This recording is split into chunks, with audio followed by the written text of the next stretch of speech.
Bismillahirrahmanirrahim. Assalamualaikum warahmatullahi wabarakatuh. Alhamdulillah wassalatu wassalamu ala rasulillah amma ba'du. Alhamdulillah, kita patut bersyukur kepada Allah hari ini. Kita masih diberikan kesehatan oleh Allah sehingga kita bisa bertemu kembali dalam diskusi kita, dalam pembelajaran kita, yaitu tentang sejarah perkembangan tafsir. Dan insya Allah yang akan kita bahas pada kesempatan kali ini setidaknya ada 4 sejarah perkembangan tafsir yang mungkin perlu kita ketahui, walaupun mungkin nanti ringkas, tapi insya Allah mudah-mudahan ini menjadi pengetahuan baru buat kita semuanya. Yang pertama, insya Allah akan kita bahas nanti perkembangan tafsir di zaman Nabi, kemudian di zaman sahabat, tabi'in, dan juga masa tadwin atau pembukuan tafsir. Yang pertama, tafsir masa Rasulullah Shallallahu Alaihi Wasallam. Setidaknya ada beberapa poin penting yang bisa kita diskusikan. Yang pertama, bahwa Nabi Muhammad adalah sumber utama tafsir karena memang Nabi Muhammad itu dibimbing langsung oleh malaikat Jibril. Artinya di semua sumber utama tafsir itu selain dari Al-Quran sendiri adalah dari Nabi Muhammad SAW, rujukan utama. Dan Nabi Muhammad merupakan penafsir atau mufassir pertama dalam Islam. Jadi orang yang pertama kali menafsirkan Quran itu tentu Rasulullah SAW. Walaupun beliau tidak bisa membaca, tidak bisa menulis, namun beliau dibimbing oleh malaikat Jibril.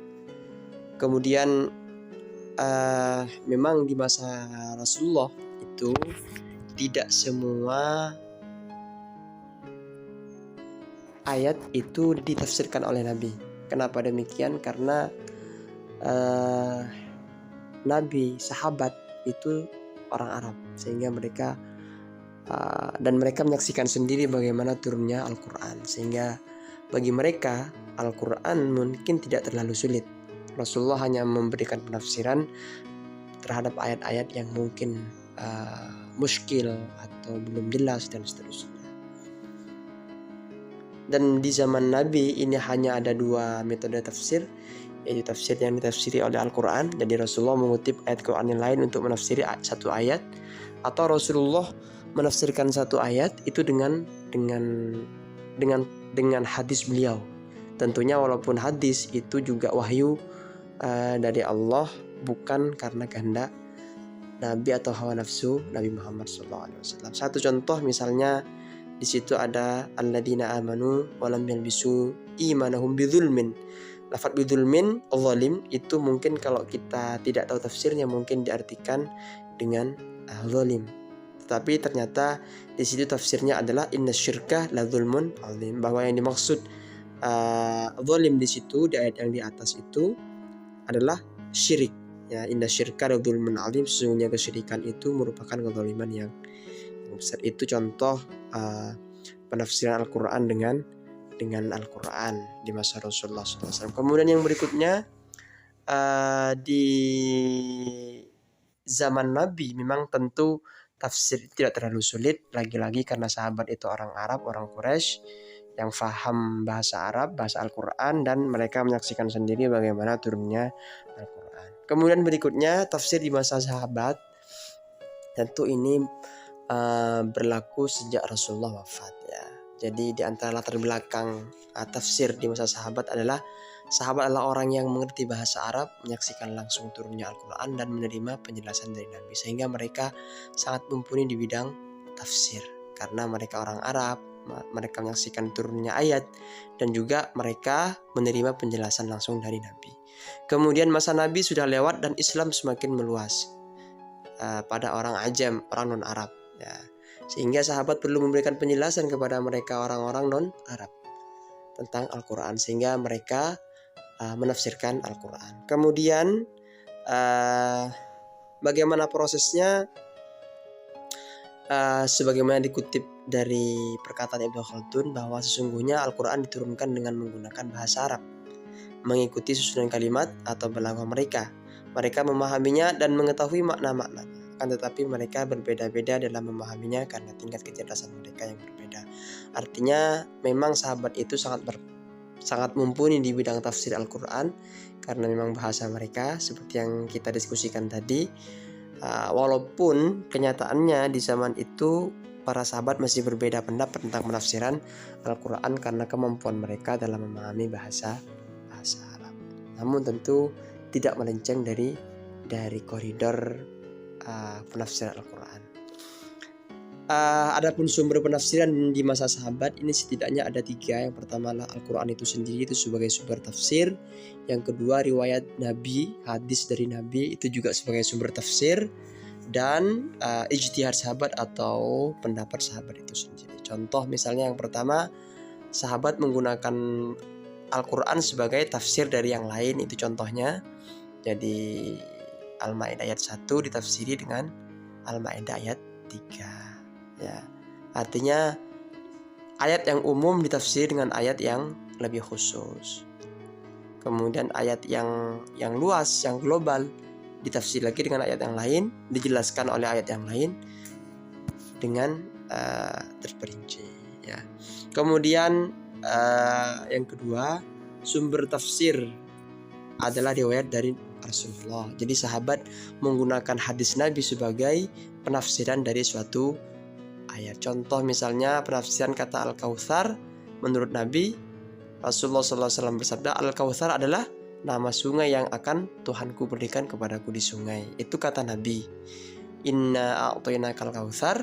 Nabi memberikan penjelasan bahwa Al-Kautsar itu adalah nama sungai yang akan Tuhanku berikan kepadaku di surga. Itu sabda Nabi. Kemudian yang ketiga, tafsir masa sahabat berlandaskan pada ijtihad atau pendapat sahabat itu sendiri. Ini pernah dilakukan oleh Mu'ad bin Jabal ketika beliau itu diperintah oleh Rasulullah untuk berdakwah menyebarkan Islam ke Yaman. Lalu Rasulullah bertanya kepada Mu'ad bin Jabal, bagaimana Mu'ad memutuskan permasalahan hukum? Mu'ad menjawab, dengan kitabullah. Kalau tidak ada, dengan pendapat sahabat. Kalau tidak ada, dengan ijtihad saya sendiri.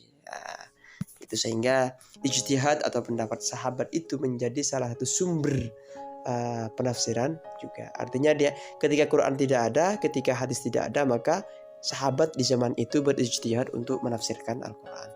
Kemudian nama-nama sahabat yang ahli tafsir ini diantaranya ada Abu Bakar As-Siddiq, ada Umar bin Khattab, ada Utsman bin Affan, ada bin Abi Thalib, kemudian Ibnu Mas'ud dan Ibnu Abbas. Ibnu Abbas ini yang paling terkenal karena punya satu tafsir tersendiri namanya tafsir Al-Miqbas yang ditulis oleh Ibnu Abbas atau yang dikarang oleh Ibnu Abbas. Kemudian ciri-ciri tafsir pada masa sahabat, satu, kebanyakan dari mereka menafsirkan dengan menggunakan bahasa yang sepadan, ya, tidak rumit ya. Kemudian yang kedua, tidak dibukukan, masih berbentuk periwayatan, jadi lisan ke lisan, tidak ada buku, tidak ada kitab. Yang ketiga, tidak menambahkan dengan fikih karena mereka sudah memahami dari Rasulullah SAW. Zaman sahabat tidak ada tidak dicampur dengan tafsir yang lain. Yang keempat, penafsirannya masih berbentuk global, masih umum, tidak terlalu terperinci. Kemudian berikutnya perbedaan penafsiran di masa sahabat, ada 4 tingkat kecerdasan dan pemahaman yang berbeda di antara mereka.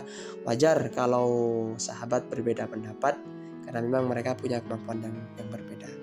Yang kedua, intensitas dalam mendampingi Rasulullah dalam majelis ilmu atau yang lainnya. Kebersamaan mereka dengan sahabat itu juga menjadi salah satu perbedaan penafsiran mereka. Yang lebih banyak dengan bersama Nabi tentu penafsirannya akan lebih banyak dan lebih bagus. Kemudian yang ketiga, penguasaan terhadap bahasa Arab yang berbeda.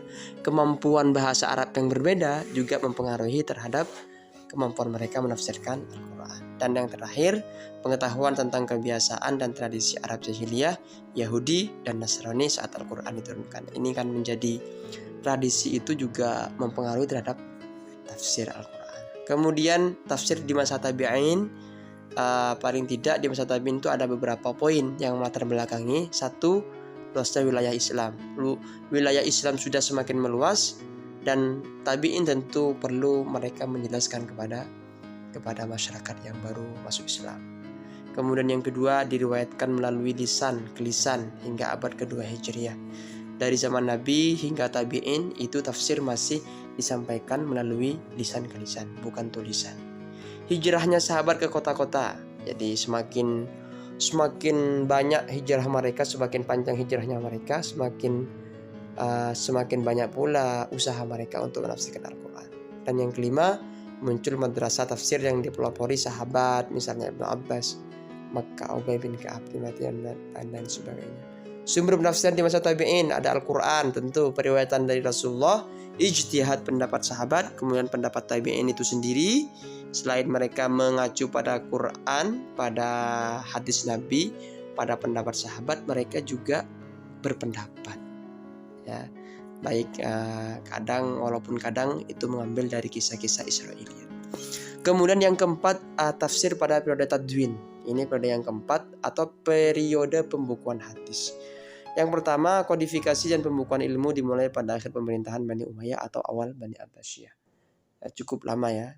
Jadi masa pembukuan itu baru dimulai pemerintahan Bani Abbasiyah. Yang kedua, hadis dan tafsir masih bercampur. Di masa awal-awal itu pembukuan itu masih digabung. Tafsir itu masih ikut penulisan hadis, belum terpisah. Walaupun nanti pada akhirnya itu akan terpisah. Kemudian yang ketiga, perawi hadis yang mencampur satu buku dengan tafsir. Jadi diantaranya adalah Yazid bin Harun. Ini masih menulis satu kitab, satu buku yang mencampur antara penulisan hadis dan tafsir Al-Quran. Yang keempat, ulama yang fokus pada penyusunan tafsir, misalnya Ibnu Majah, Ibnu Jarir, dan lain-lain sebagainya. Bisa dibaca.